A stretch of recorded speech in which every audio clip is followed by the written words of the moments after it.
Assalamualaikum warahmatullahi wabarakatuh. Alhamdulillahirabbil alamin. Allahumma shalli ala sayyidina Muhammad wa ala ali sayyidina Muhammad.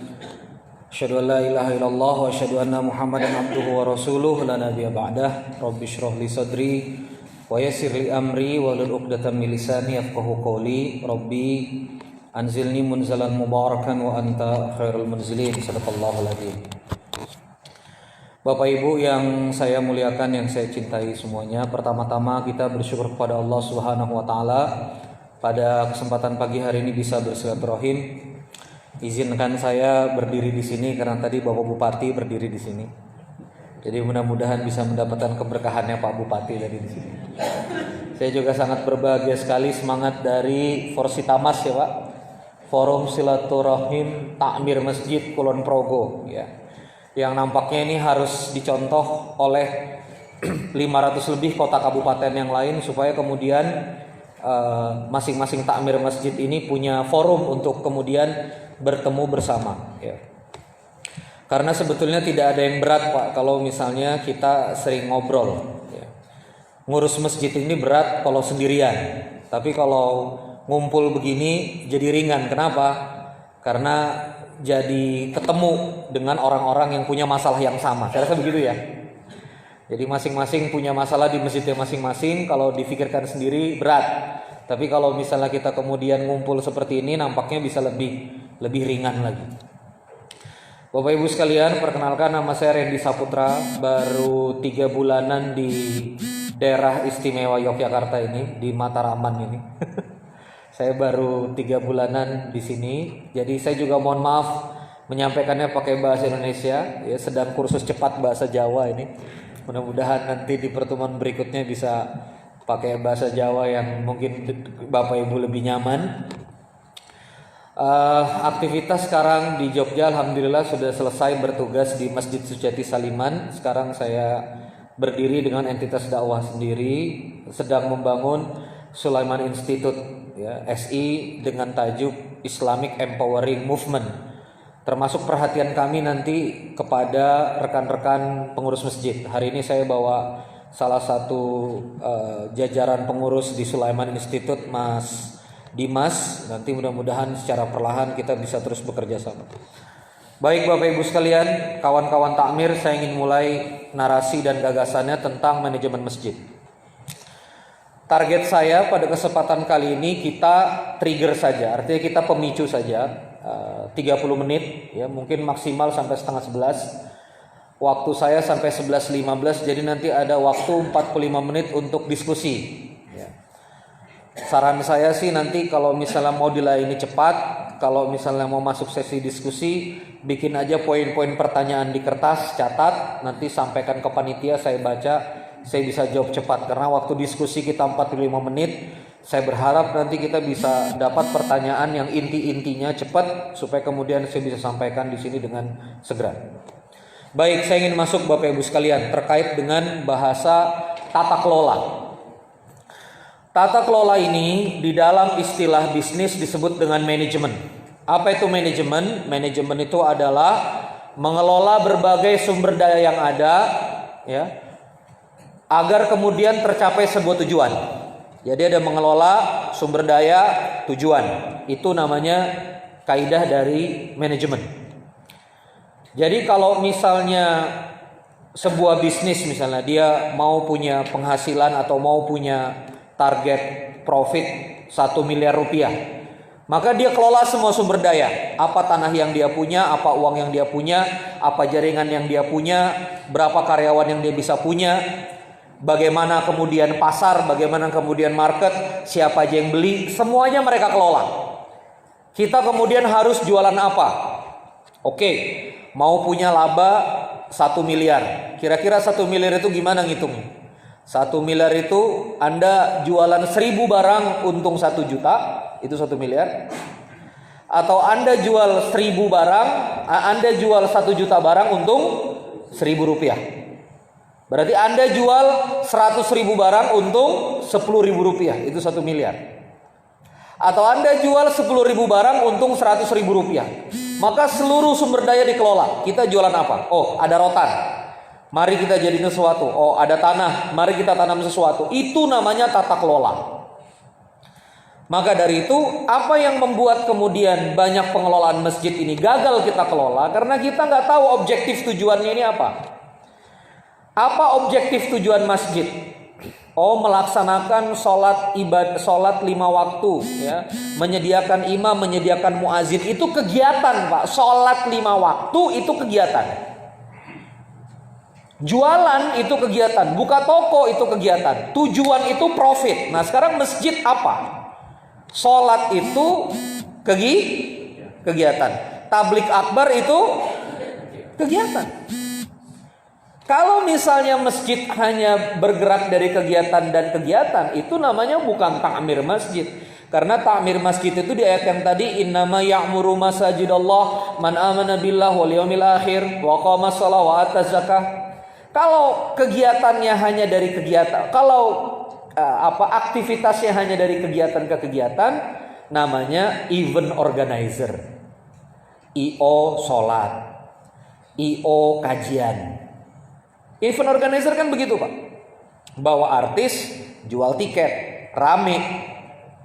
Lalu apa bedanya? Berarti bawa ustadz, puterin kotak infak, gimana? Halo? Mulai terasa di sini ada yang salah dengan kita, ya. Jadi hari ini ya kita harus sepakati dulu, apa kita ini takmir atau event organizer. Makanya kita harus sepakati dulu. Maka dari itu yang penting dari tata kelola ini adalah tujuan. Maka sebelum saya bicara panjang-panjang, saya ingin kita bicara tujuan dulu. Tujuannya begini saja, Pak. Ini kan kita banyak di sini laki-laki. Laki-laki ini kan kalau bicara penaklukan kan cepat, ya. Ya, karena kan kita ini kan kaum penakluk, ya. Islam itu turun pada saat Rasulullah 40 tahun. Ini kita harus lihat dulu time frame sejarahnya, ya, waktu sejarahnya.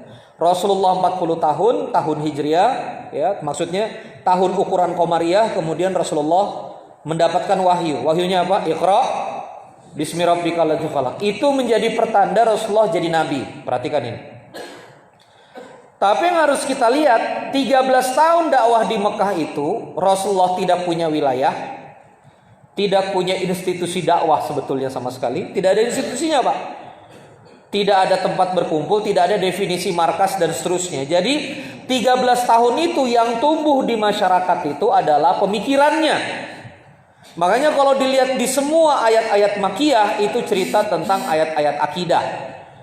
Misalnya di surah An-Naba, inna jahannama kanat mirsada inna lil muttaqina mafaza. Itu ayat-ayat Makkiyah, dia berbicara tentang surga dan neraka. Di surah Al-Ma'arij itu berbicara tentang penghuni surga, penghuni neraka, azab dan seterusnya.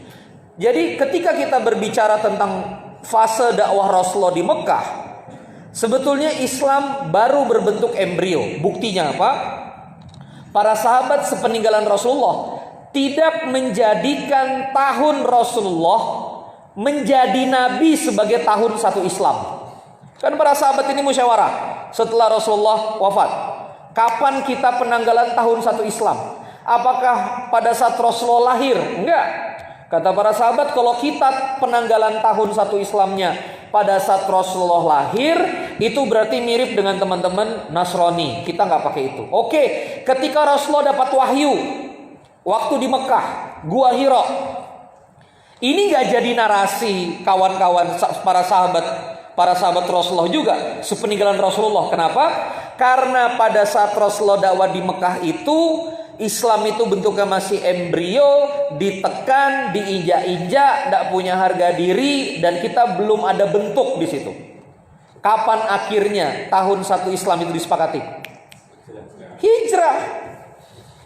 Ketika Rasulullah hijrah ke Madinah, baru di situ dihitung tahun satu Islam. Apa maknanya? Para sahabat itu sepakat merasakan bahwa Islam itu baru berbentuk pada saat di Madinah. Dan Bapak Ibu sekalian, apa yang pertama kali dibangun di Madinah? Masjid. Jadi Rasulullah itu waktu hijrah pertama kali ke Madinah, ya ndak nyari kontrakan, Pak. Gitu. Kayak saya ke Jogja pertama nyari kontrakan gitu. Kontrak di mana ini, tinggal di mana? Enggak bangun istana. Yang dibangun Masjid Quba sebagai peristirahatan pertama, lalu kemudian dibangunlah Masjid Nabawi di etapa berikutnya. Jadi yang pertama dibangun itu Masjid Quba. Yang kalau Anda salat 2 rakaat di sana setara umroh, sempurna. Nah, Bapak Ibu sekalian, jadi masjid dan umat Islam itu seperti ikan dengan akuarium, seperti ikan dengan habitatnya. Dia nggak bisa lepas. Dan dari situ Bapak Ibu sekalian, supaya ini Bapak Ibu di sini bisa ngerasa betul apa yang dilakukan oleh umat Islam. 14 Hijriah. Tahun berapa? 14. Berarti 14 tahun setelah membangun Masjid Nabawi. Terjadi perang besar namanya Perang Qadisiyah. Perang Qadisiyah itu dipimpin oleh Sa'ad bin Abi Waqqas, ya, melawan Raja Yazirdik, panglimanya namanya Rustum. Itu kejadiannya di lembah Qadisiyah, ya, melawan 120.000 pasukan Persia. Umat Islam pada saat itu 30.000, 40.000 di berbagai riwayat. Itu 14 Hijriah, Pak. Dan menang. Menangnya itu setelah saya belajar satu etape peperangan yang kemudian umat Islam hampir kalah kemudian menang. Itu salah satunya pasukan Persia itu pakai gajah. Pasukannya dia pakai gajah, umat Islam pakai kuda. Nah di kuda itu ada jeruji-jeruji yang bisa menakuti pasukan gajah itu, sehingga pasukan gajah itu lari ke belakang, malah menghancurkan ratusan ribu pasukan Persia. Berbalik melawan, dan akhirnya beberapa bulan kemudian dikepunglah kota Ctesifon. Yazirdik tertekan terus sampai timur dan akhirnya tumbang Persia itu. Persia itu di mana, Pak? Timur Tengah, Iran saat ini. Maka Romawi Barat itu tumbang, Persia sebelah timur tumbang. Itu ekivalen dengan 18 negara Timur Tengah hari ini. Kalau kita bicara penaklukan secara militer, ya, mohon ini ceramah saya jangan dibelok-belokkan radikal dan seterusnya. Supaya kemudian kita harus ngerti dulu, kalau Islam itu menang secara militer, berarti ekonominya beres nggak, Pak? Halo? Bisa kirim, coba Anda lihat sekarang yang militernya kuat-kuat. Itu siapa? Cina sama Amerika. Kenapa militernya kuat? Mereka sudah sejahtera. Negara yang sudah selesai urusan perut itu bisa mikirin urusan senjata. Jadi waktu saya ngomong-ngomong sama kawan dari Kapolri, kawan dari pertahanan, anak-anak Akmil, kita bicara tentang alutista, alat perang atau alat pertahanan di Republik ini. Berat, Pak. Kita berinvestasi pada yang lain-lain. Nun sewu, ya. BPJS saja raka kebayar loh. Nun sewu ya, nun sewu. Fakta kan? Yang dasar-dasar di negeri kita aja belum tuntas. Terus masih mau mikirin apa? Alat perang, pesawat tanpa awak, drone. Jauh, Pak. Jauh, berat. Nah, maka kalau ada sebuah negeri yang kemudian militernya itu kuat, berarti ekonominya itu beres. Sekarang saya tanya, coba sama-sama 30.000, coba lagi. Melawan 120.000. Ini 1 banding berapa, Pak? Kira-kira kalau yang sedikit melawan yang besar, menang. Itu kira-kira yang sedikit ini, apa yang terjadi di yang sedikit ini? 1, kualitas mereka kuat-kuat, benar ya? Yang kedua, mereka solid, kompak-kompak, benar? Jadi waktu kita membaca sejarah, Pak, kita tidak bisa cuma membaca, oh umat Islam menang, nggak bisa. Pembacaan kita harus lebih dalam daripada itu. Oh mereka kuat, militernya hebat, perangnya berbulan-bulan. Kira-kira sehat nggak, Pak, kira-kira mereka itu? Bisa perang berbulan-bulan gagah. Berarti asupan logistik cukup nggak? Cukup. Ya, motong ontak, makanan cukup, seger, senjata ada. Beriman kepada Allah lebih-lebih lagi. Nah, peradaban apa, Pak, yang muncul ini? Peradaban yang memimpin dunia. Dimulai dari mana? Dari masjid. Dan ini peradaban yang kemudian disuntikkan kepada bangsa nomad yang tinggal di gurun, yang kerjanya berpindah-pindah, yang waktu Romawi dan Persia lagi kuat-kuatnya mereka nggak pernah nyerang bangsa ini. Kenapa? Bangsa ini dianggap underdog. Anda bisa bayangkan, Persia itu kalau musyawarah, gimana? Kita serang nggak Quraisy? Ngerepotin aja. Orang mereka berperang sesama suku mereka, ini bangsa gurun nggak akan mengancam. Romawi rapat, Great Alexander rapat gitu. Ini kita serang nggak ini? Jazirah Arab ini. Dalam bangsa gurun, bangsa tertinggal, ngapain kita serang? Jadi, Pak, dijajah aja nggak ada syahwatnya gitu loh, Pak. Maksudnya jajah aku, moh, nah gitu loh maksudnya gitu. Anda bisa bayangkan. Dan itu Pak, Mekah dan Yathrib, Jazirah Arab Hijaz itu dijajah aja nggak nafsuin, lu bayangkan itu. Saking tertinggalnya. Tapi begitu Islam turun, peradaban masjid turun, ini jadi kebangkitan yang luar biasa. Maka ketika kita bawa ke sini, apa sebutannya tata kelola masjid? Kemana ujungnya tata kelola masjid ini? Kebangkitan Islam. Tata kelola masjid itu kita mengembalikan lagi izah kebangkitan Islam di skala lingkungan masjid kita. Jadi kalau ada masjid dekat areal pertanian, jangan ada lagi yang gagal panen. Itu juga kami bahas di Sulaiman Institute. Kita ke Kulon Progo, Desa Sidoarjo di atas, Jati Meranggas kanan kiri ada masjid kecil, dan di situ ada bangunan ibadah saudara kita sebangsa setanah air yang berbeda agama. Ada gereja besar, rumah sakit besar, apa besar sudah ada di sana, luar biasa. Itu menjadi contoh baik buat kita. Bagaimana konkretnya saudara-saudara kita sebangsa yang berbeda agama dengan kita. Nah di sana itu saya tanya sama adik-adik, kamu di sini mata pencariannya apa? Nanam padi Kang Mas. Oh, kamu sawahnya irigasi apa tak ada hujan? Tak ada hujan. Tahun ini ada panen? Gak ada. Lo jadi makan apa? Dari Allah Kang Mas. Mantap. Tapi hidup lo area-area itu. Saya naik 30 menit ke atas. Apa? Bener ya Pak ya? Desa Sidoarjo namanya, kawan-kawanan namanya Persada, masjidnya saya lupa namanya apa. Dan itu anak-anak muda Pak, SMA dengan keterbatasan 4 orang 5 orang pakai jaket. Dan saya tanya ibu-ibu yang datang taklim itu bawa senter, Bu pulang ke rumah ya 30 menit jalan kaki dan seterusnya. Nah kenapa saya bicara seperti ini? Masjid harus punya solusi untuk itu. Masjid harus punya solusi bagi pertanian yang panen, lalu kemudian harga panennya nggak bisa mengembalikan ongkos pertaniannya. Masjid harus punya solusi atas tempat, atas area yang bisa punya potensi di tempat wisata, tapi kita nggak pernah berpikir itu bisa jadi tempat wisata atau enggak. Masjid harus bisa mengembalikan kebangkitan umat ini minimal dari fungsi ekonomi atau kesejahteraannya. Jadi kita harus punya goal jelas dulu. Jadi kalau ngurus masjid biar rame, itu bukan manajemen masjid Pak, manajemen diskotik. Ayo biar rame, lo diskotik itu lebih rame. Itu bukan manajemen masjid Pak, itu manajemen konser. Oh jangan pakai ustadz yang ini, ustadz lokal nggak terkenal. Pakai ustadz ini, ustadz terkenal. Itu siapa yang ngajarin begitu Pak? Siapa yang ngajarin begitu? Boleh Anda pakai ustadz terkenal, satu ustadz. Tapi kan DIY, Jogja, Kulon Progo banyak juga ustadz lokal yang bagus-bagus. Kenapa nggak kita fokus pada pendidikan umat? Kenapa nggak kita fokus mendidik 20-30 orang di masjid tapi jadi sesuatu? Kalau rame Pak, ya rame-rame gitu aja lah. Habis itu bubar, nggak ada gerakan, nggak ada program. Orang miskin ya orang miskin, musafir ya diusir juga, nggak bisa Anda kasih makan. Orang kena pinjaman online Anda nggak bisa punya solusi. Padahal di dalam Al-Quran itu bunyinya adalah innama ya'muru masajidallah man amana billah, iman, tauhid. Fungsi masjid mendakwahkan man amana billah wal yaumil akhir, mendakwahkan visi. Mendakwahkan visi bahwa ada hari akhir, itu berarti pembinaan karakter. Man amana billah tauhid wal yaumil akhir visi. Wa aqamas shalah, menegakkan salat sebagai tiang ibadah. Wa ataz zakah. Apa itu ataz zakah? Mengelola zakat. Satu masjid harusnya satu baitul mal. Zakat itu 8 asnaf, fakir, miskin, gorimin, ibnu sabil, hamba sahaya, amil, ya. Lalu kemudian ada mu'allaf, dan itu harusnya dikelola oleh masjid. Jadi masjid bukan hanya berfungsi menegakkan sholat, tapi juga zakatnya. Nah itu trigger aja di awal-awal bicara tentang masalah tujuan ya. Lama juga saya bicara tujuan. Jadi tujuan kita apa? Kebangkitan umat setara lokal Pak. Saya ini udah kenyang Pak, keliling-keliling se-Indonesia.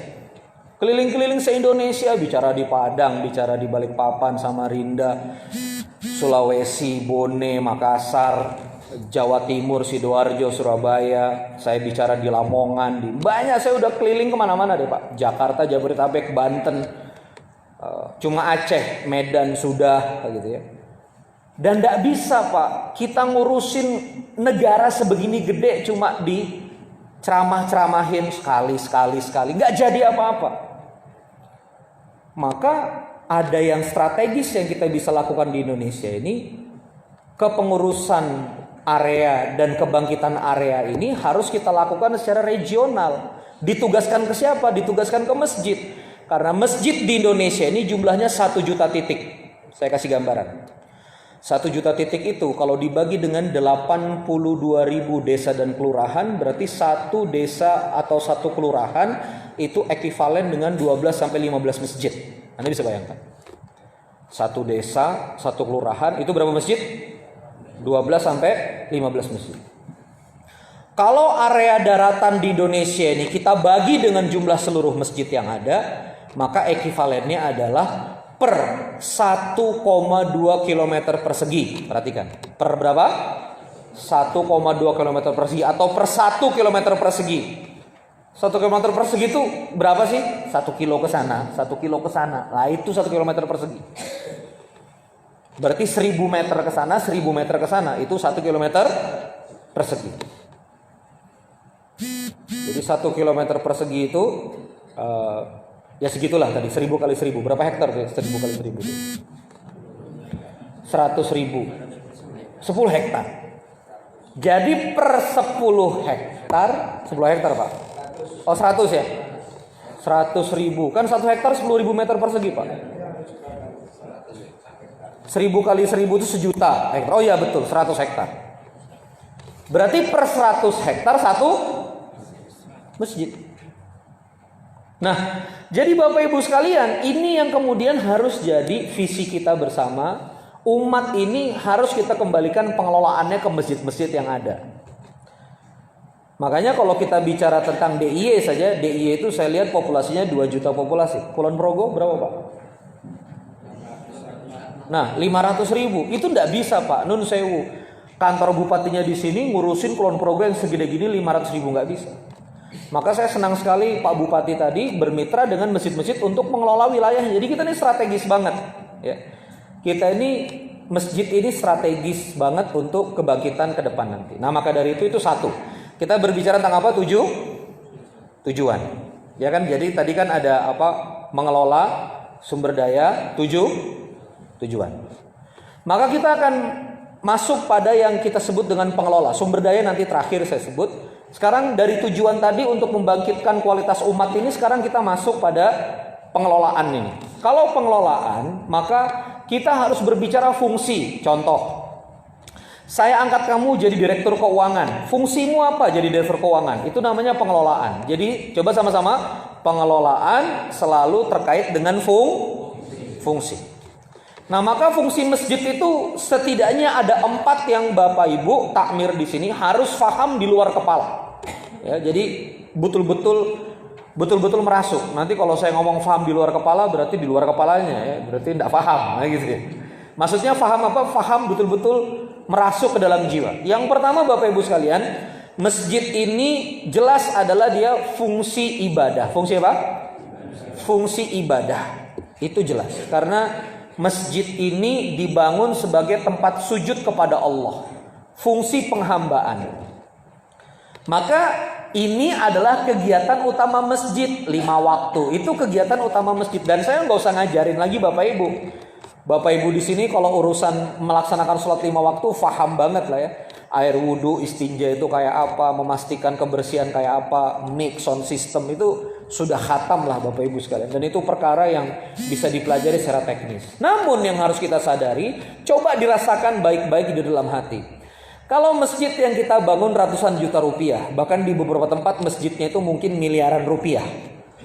Tapi kemudian masjid hanya dipakai 5 kali sehari. Masjid hanya dipakai berapa? 5 kali sehari. 1 hari 24 jam. 1 kali sholat itu mungkin dari sekedar azan sampai kemudian iqomat lalu zikir kurang lebih itu 30 menit bahkan 1 jam. Berarti masjid itu hanya dipakai kurang lebih 5 jam sehari. Nah, kalau masjid dipakai kurang lebih 5 jam sehari Bapak Ibu sekalian, berarti 5 per 24. Ya, 24 dibagi 8 itu 1/3, ya kan? 3 dikali 8. Oh maaf, 8 dibagi 3, iya betul. Salah. 24 dibagi 2 12. Dibagi 3 8. 24 dibagi 4 6 jam. Jadi 1/4 dari hari itu adalah 6 jam. Berarti kalau masjid dipakai cuma 5 jam, itu berarti masjid dipakai berapa hari, Pak? 1/4 hari. Jadi kalau dalam bisnis okupansinya, usability-nya, utility-nya berapa persen? Cuma 25%, 75%-nya kosong. 75%-nya kosong. Jadi masjid itu dari subuh sampai zuhur kosong. Apalagi beberapa masjid kalau zuhur itu para veteran, ya kan ya. Ya dia imam, ya dia qomat, ya dia azan, ya dia. Pokoknya zuhur itu pemain bertahan. Asar pemain bertahan. Mulai rame-rame traffic maghrib isya. Ini kan beberapa karakter masjid seperti itu. Tapi coba kita lihat. Kalau masjid fungsinya cuma fungsi ibadah, dari logika mubazir atau enggak aja udah salah. Saya ulangi sekali lagi. Kalau masjid hanya fungsinya ibadah, dari logika kebermanfaatan saja, yang Islam ini anti sekali dengan mubazir, anti sekali dengan hal yang tidak manfaat, itu aja udah salah, Pak. Salah blas. Kenapa? Karena masjid kosong di area-area itu. Sementara waktu konon katanya, nah ini dia, satu sebagai fungsi ibadah, jadi difungsikan untuk apa? Yang kedua Bapak Ibu sekalian, fungsi yang kedua adalah masjid sebagai fungsi pendidikan, atau fungsi pengkaderan, atau fungsi taklim, atau fungsi madrasah. Itu masjid, Pak. Makanya asal kata universitas itu sebetulnya dari masjid, ya. Minal jami' ilal jami'. Dari masjid jami ke universitas. Kan gini ceritanya dulu, Pak. Masjid-masjid di zaman Daulah Islamiyah itu, ilmuwan-ilmuwan itu nongkrongnya di masjid, iktikafnya di masjid, mengajarkan kepada anak-anak generasi muda Islam itu di masjid, ya. Ada halaqah matematika, ada halaqah aljabar, ada halaqah bahasa lughah, ada halaqah strategi militer, ada halaqah sosial sya'bi, ada halaqah usul fiqh, ada banyak halaqah-halaqah itu lingkaran-lingkaran kecil yang mereka bangun. Anak muda itu ke masjid. Jadi masjid itu dia adalah jami'ah. Apa itu katanya jami'ah itu? Berkumpulnya semua ilmu pengetahuan. Diserap ke dalam bahasa Inggris, coba sama-sama, universitas. Coba lagi. Uni itu satu, unite itu satu, uni. Versitas itu yang berbeda-beda. Perbedaan-perbedaan itu namanya versitas. Kenapa disebut universitas? Karena kalau ada sebuah tempat ilmunya macam-macam dijadikan satu, namanya universitas. Makanya kalau di situ cuma belajar ekonomi, namanya sekolah tinggi, ya toh? Sekolah tinggi ilmu agama Islam, STIE, sekolah tinggi ilmu ekonomi. Karena dia cuma satu. Begitu ilmunya dikumpulin jadi satu, namanya apa? Berasal dari mana itu? Jami'ah. Jami'ah itu dari masjid. Jadi fungsi kedua masjid itu basis pesantren masyarakat, Pak. Jadi kita harus sama dulu ini frame-nya, gitu loh. Sebagai contoh begini, sekarang generasi muda kita, mungkin di Kulon Progo juga jadi masalah. Anak-anak itu gak bisa sekolah SMA, Pak. Bukan karena gak mau sekolah. Bisa jadi gedungnya gak ada. Coba cek. Jawa Barat penemuan saya begitu. Wallahualam DIY. Coba cek jumlah angkatan anak SMA dengan ketersediaan bangku sekolah negeri SMA. Coba cek. Gak kekejar, Pak. Itu baru SMA, apalagi kita ngomong kuliah. Itu nggak kekejar juga. Dan hampir bapak-bapak yang ada di sini, itu kalau menyekolahkan anaknya ke swasta, pasti cobaan pertamanya adalah uang gedung, bener nggak? Halo bapak-bapak, dari sorot matanya yang sudah menguliakan anaknya itu kan biaya paling horor dari unit pembayaran itu adalah apa? Macam-macam lah namanya, uang gedung, uang pangkal. Tapi sebetulnya itu uang untuk investasi infrastruktur. Sekarang saya tanya, ada berapa masjid di Indonesia? Tadi 1 juta. Berarti ada berapa juta gedung kosong? Yang kosong dari subuh sampai asar. Ada berapa juta? 1 juta, Pak. Kenapa sekolahnya nggak di situ? Gitu loh. Negeri ini muter-muter aja. Bangun sekolah. Loh ini masjid loh, udah dibangun sama orang. Kok nggak dipakai di situ aja? Gampang. Angkatan 1 di sini jalan sekian tahun, angkatan satunya di masjid ini jalan sekian tahun. Yang penting ada tempat ngumpul, ada tempat ngajar, beres. Nah, ini dia Pak. Yang kedua tadi apa? Fungsi pendidikan. Jadi kalau misalnya takmir sudah ada fungsi pendidikan, gimana caranya? Oke, umat ini butuh apa? Oke, umat ini butuh belajar sholat. Ajarkan sholat yang benar di masjid. Temu fikih sholat setiap Selasa, zuhur sampai asar.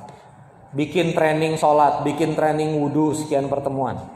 Apalagi nih umat ini butuh yang dibutuhkan. Oh, umat ini butuh pendalaman akidah, bikin majelis akidah. Itu akidah, fikih, ibadah, muamalah, ekonomi, dan seterusnya.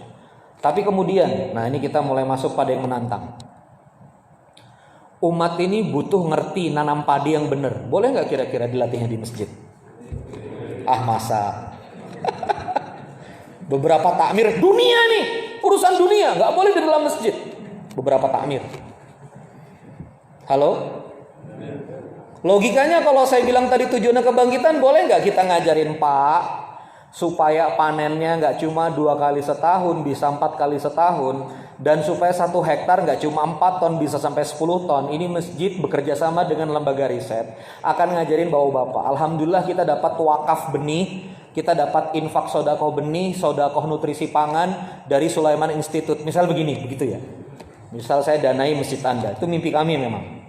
Boleh nggak berarti kita penyuluhan di masjid? Boleh. Satu petani angkat tangan, tapi aku nggak bisa sholat ya Pak. Nggak apa-apa Pak, pokoknya penyuluhan dulu, sholat gampang. Boleh nggak kita ngomong begitu? Yang penting dia datang dulu ke masjid. Habis datang ke masjid, dikasih benih. Nanti kalau panen, jangan jual ke tengkulak, harga jatuh. Jual aja ke masjid. Nanti masjid bisa beli hasil panen, karena kemudian koalisi masjid punya penggilingan wakaf sendiri. Jadi wakaf penggilingan padi sendiri.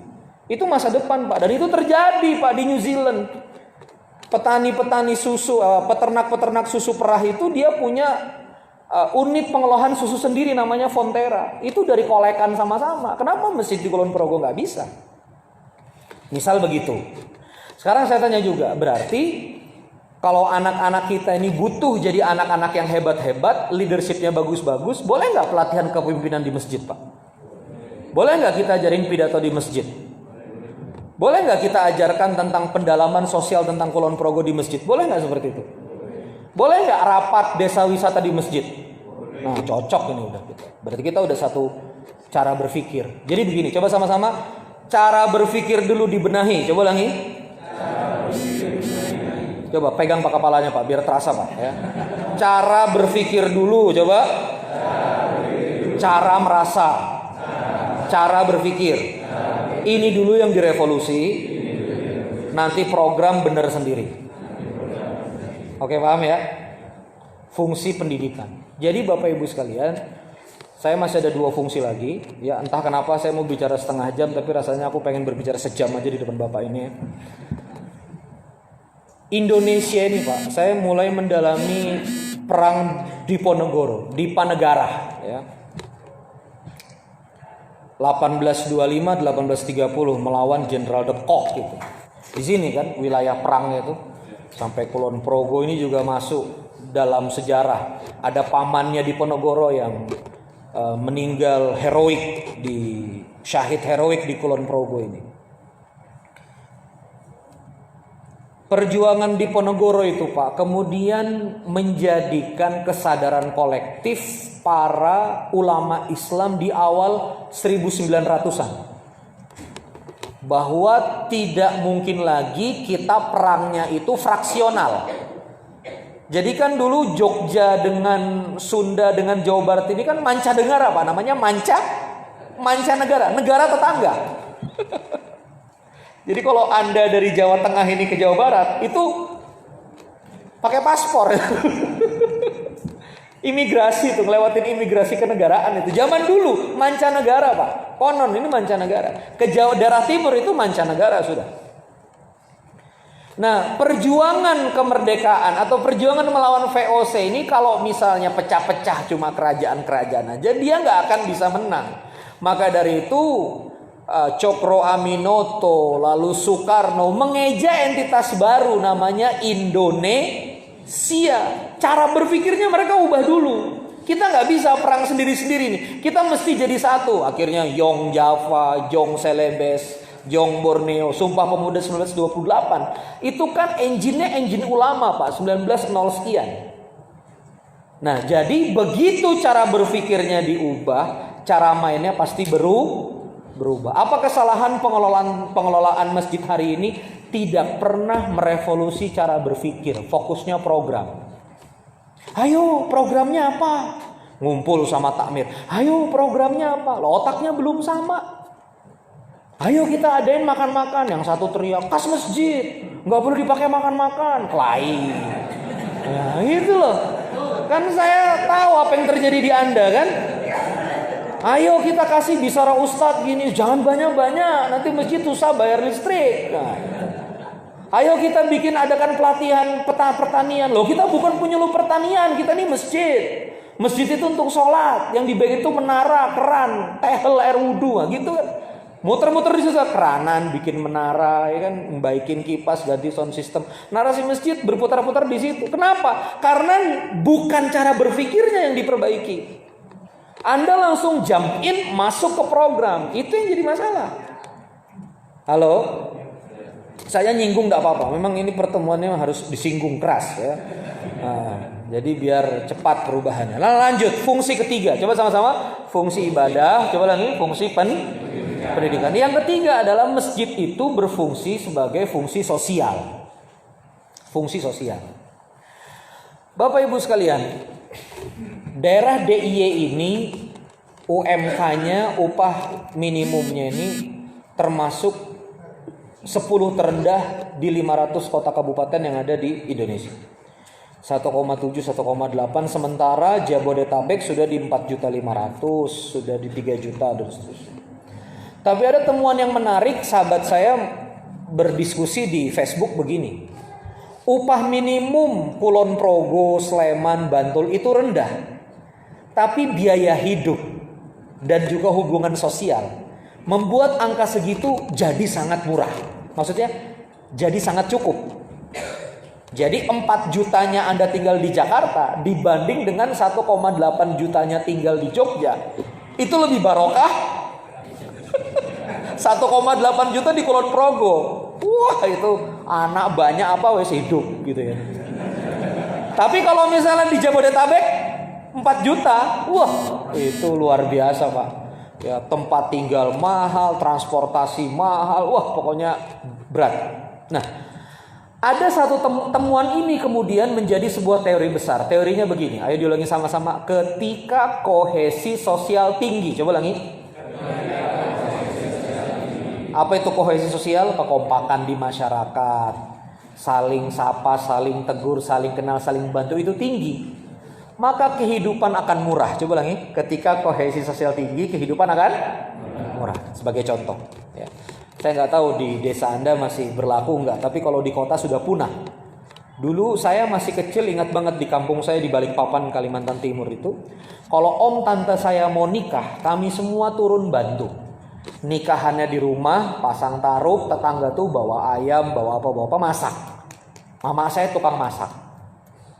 Ya udah nikah. Masaknya ada, catering nggak pakai catering, nggak pakai apa, semuanya turun tangan. Jadi pernikahan murah, nggak pakai catering, nggak pakai gedung, nggak pakai apa. Kalau taruhnya nggak cukup, pakai lapangan tetangga kan gitu kan ya. Jadi murah. Hari ini di perkotaan nikah itu mahal Pak. Kenapa? Harus catering, harus sewa gedung. Jadi anak-anak muda seusia saya usia 33 tahun, ada kawan-kawan saya belum nikah di 25, 26, 24 tahun. Itu terhambat nikah karena hambatan uang gedung itu. Uang gedung, uang catering, uang apa. Kalau nikah ya sudah di ujung tanduk ini sudah. Susah diselamatkan ini perasaan ini kan. Pacar sudah ada, kekasih sudah ada, calon sudah ada, tapi terhambat uang sewa gedung, uang catering. Biaya hidup makin tinggi ketika hubungan sosial itu tidak bagus. Termasuk di masyarakat kita Pak. Saya ada nantang masjid ya. Dan ini narasi yang saya ingin mau bangun sekarang. Masjid sebagai dapur umum atau tempat makan bareng-bareng. Itu terjadi Pak di Turki. Beberapa masjid jadi tempat makan bareng-bareng. Ayo sekarang kita buka rumusnya. Sekarang begini Pak, masak sendiri-sendiri dibanding masak bersama, itu murah mana? Bersama. Coba Bapak lihat ke dapur, istri Anda mengoperasikan makan. Minyaknya ada yang kebuang, bener gak? Sayurnya ada yang kebuang, ini ada yang kebuang. Begitu masak sama-sama, selain belinya jadi bisa lebih murah, operasionalnya sekalian, nah itu biaya hidup bisa turun Pak. Pertanyaannya, kenapa nggak kita coba di masjid kita? Kita bikin program Senin sampai Ahad, makan di masjid, satu kampung. Loh serius ini? Ayo kita coba, nggak usah coba Senin sampai Jumat deh, buka puasa aja Anda coba. Buka puasa sunnah, siap nggak? Senin dan Kamis iftar sunnah itu Anda buat makan besar di masjid, Anda umumin sak kampung itu, nggak usah masak. Pokoknya siapa yang mau nyumbang nasi, nyumbang ayam, nyumbang bumbu, nyumbang sayur, dibuat manajemennya. Jadi kalau ada yang bawa garam, mohon maaf Pak, garam sudah 30 kilo di sana, misalnya kayak gitu. Tolong sumbang yang lain. Oke, saya mau nyumbang sayur. Oh saya mau ayam Pak, oke ini ayam ada. Oh saya telur, ini sudah telur 8 peti. Nah gitu kan, coba ganti yang lain apa. Anda komunikasikan dengan masyarakat. Lihat apa yang terjadi. Kohesi sosialnya terjadi Pak. Kenapa kemudian Anda sering ngomong kayak gini? Kok Bapak itu habis salam kok pulang ya? Kurang beradab. Nah, gitu. Boy habis salam ngobrol, tegur sapa. Kok gaung-gaung langsung pulang? Pertanyaan saya, emang apa yang membuat orang bertahan di masjid Anda Pak? Habis salam sepi, mencekam, cuma ditemani suara kipas grek. Lah coba habis assalamualaikum kepada jamaah sholat maghrib Masjid Al-Ikhlas. Alhamdulillah di Selasar sudah disediakan soto ayam. Silakan bagi jamaah yang berkesempatan makan soto ayam dulu. Begitu makan, orang jadi ngobrol nggak? Ngobrol. Gimana Pak hari ini? Jadi bukan soto ayamnya Pak. Kita itu belanja makan gratis itu bukan untuk ngasih makan jamaah. Kan kadang-kadang oknum ini kan juga ngomong, itu uang kas masjid dimakan yang makan orang kaya, dipakai untuk itu. Padahal yang ngomong tuh gak nyumbang. Jadi saya sudah tahu masalah di masjid itu pokoknya komentator itu ya gak ada kontribusi ya komentator. Memang Allah sudah menciptakan makhluk kayak gitu, Anda terima aja sudah. Ngurus enggak, komen iya gitu. Apalagi kan kalau di Budi sini kan gak berani dilabrak ya. Jadi nggih Pak. Padahal kita udah mau nusuk keris aja udah nggak sabar gitu. Jadi Bapak Ibu sekalian, ya begitu ada makan soto itu orang ngobrol, maka fungsi sosial masjid itu tanggung jawab takmir.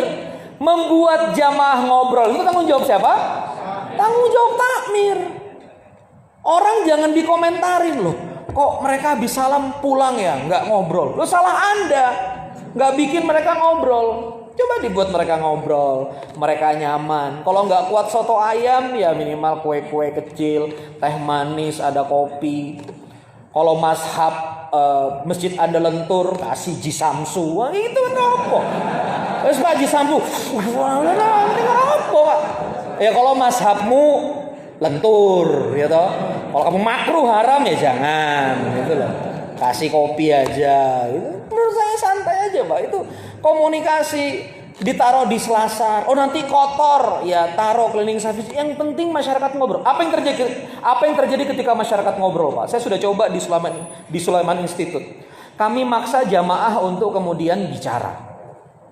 Akhirnya ngobrol, Mas aku punya toko di Kaliurang Utara, atasnya kosong. Begitu saya ke sana, internetnya tersedia apa? Udah, Mas Randy pakai aja untuk kepentingan dakwah. Ketika ngobrol, Mas, kamu butuh mobil gini. Aku punya mobil gini. Ketika ngobrol, Mas, aku punya lahan kosong. Mas, aku punya ini. Mas, aku punya ini. Mas, aku bisa ini loh. Mas, aku punya gagasan ini loh. Itu ketika ngobrol. Kenapa umat ini nggak bangkit Pak? Karena saling diam.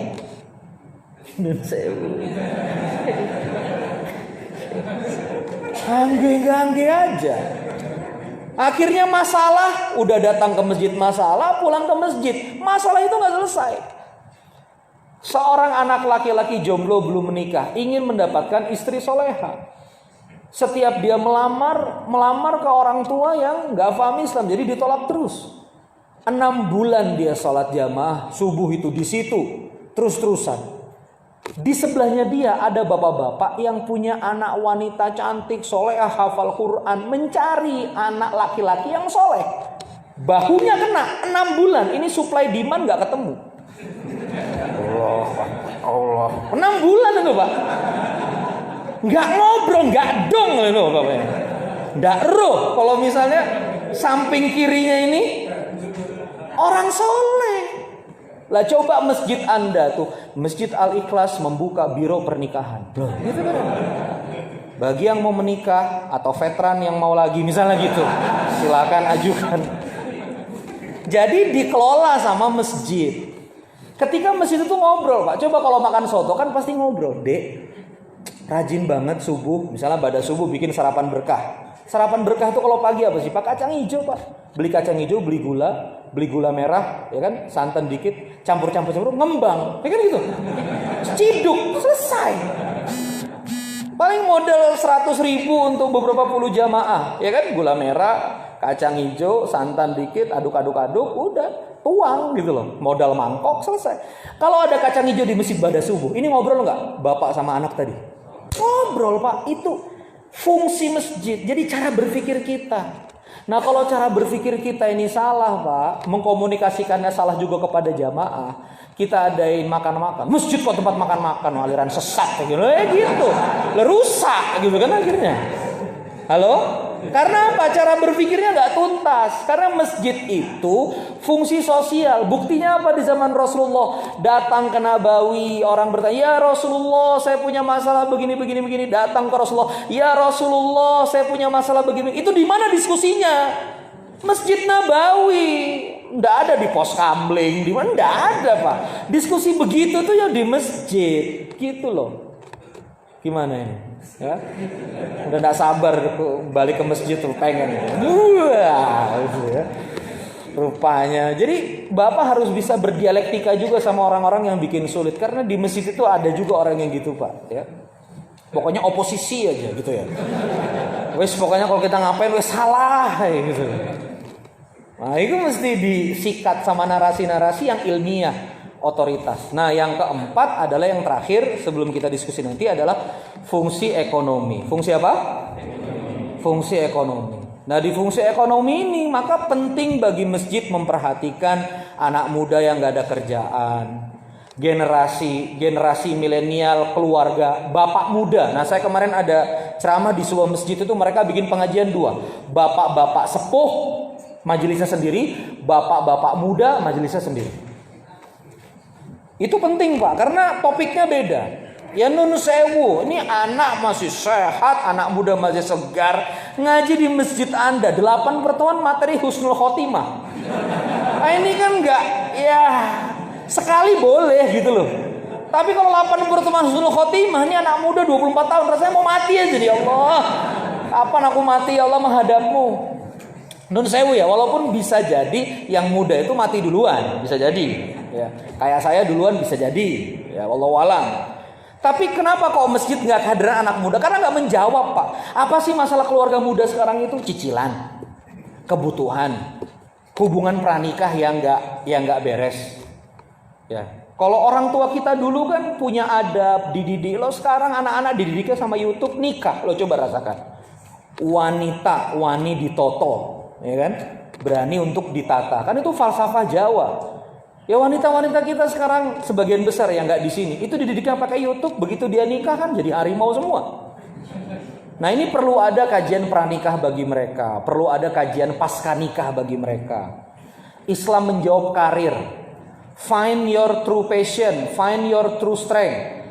Training di Masjid Al-Ikhlas untuk pencarian bakat itu harus ada di masjid-masjid Pak. Gimana mereka mau berkarir bagus kalau bakatnya nggak ditemukan? Saya ngobrol sama teman saya yang aktivis gereja Pak. Itu mereka kalau mau nikah itu, dialektika kami di Facebook. Kalau mereka mau nikah itu, mereka harus kajian pranikah. Sertifikasi workshop nikah itu, pranikah itu sampai 6 bulan. Kalau nggak dapat sertifikat itu nggak boleh dinikahkan sama gereja. Ini sekalian mendukung isu yang harus ada sertifikasi nikah. Itu maksud negara itu baik, asal nggak kemudian jadi bisnis baru aja sama negara. Terus kemudian yang namanya gereja itu Bapak Ibu sekalian, ini saya terbuka saja, itu betul-betul mendidiknya itu by kompetensi. Walk-in interview, diajarin gimana caranya interview perusahaan. Itu di rumah-rumah ibadah diajarkan itu. Pencarian bakat, lalu kemudian merencanakan peta hidup, ya, merencanakan peta karir, itu dilaksanakan di masjid Bapak Ibu sekalian. Nah, maka saya kembali lagi tadi kepada fungsi ekonomi, perlu kita membangun program yang menjawab kebutuhan jamaah. Termasuk saya punya lahan kosong, saya punya ini, saya kok panennya gagal dan saya seterusnya. Itu namanya fungsi ekonomi. Maka 4 tadi fungsinya apa saja? Ibadah, pendidikan, sosial, ekonomi. Fokus 4 ini saja. Sebetulnya fungsinya masih banyak. Ya, salah satunya fungsi politik, menciptakan pemimpin. Itu sebetulnya dari masjid. Ya. Jadi tidak boleh misalnya Forsi Tamas lalu kemudian masuk ke area pilkada di 10 tahun yang akan datang, terus mau mencalonkan bupati, bingung siapa di antara kita yang layaknya. Iya, nggak ada orang, nggak ada yang terkenal, nggak ada yang punya karya. Itu nggak boleh, karena masjid itu visinya juga adalah menciptakan pemimpin. Itu dia Pak, pengelolaan. Dan terakhir tentang sumber daya. Ya, sumber daya itu siapa? Jamaah, kekuatan zakat, kekuatan infak, kekuatan sedekah yang ada di masyarakat. Waktu saya tinggal setengah jam lagi. Terima kasih sudah menyimak materi ini. Saya berterima kasih sekali. Mudah-mudahan nanti di setengah jam ini kita bisa dialektika lebih baik lagi. Wassalamualaikum warahmatullahi wabarakatuh.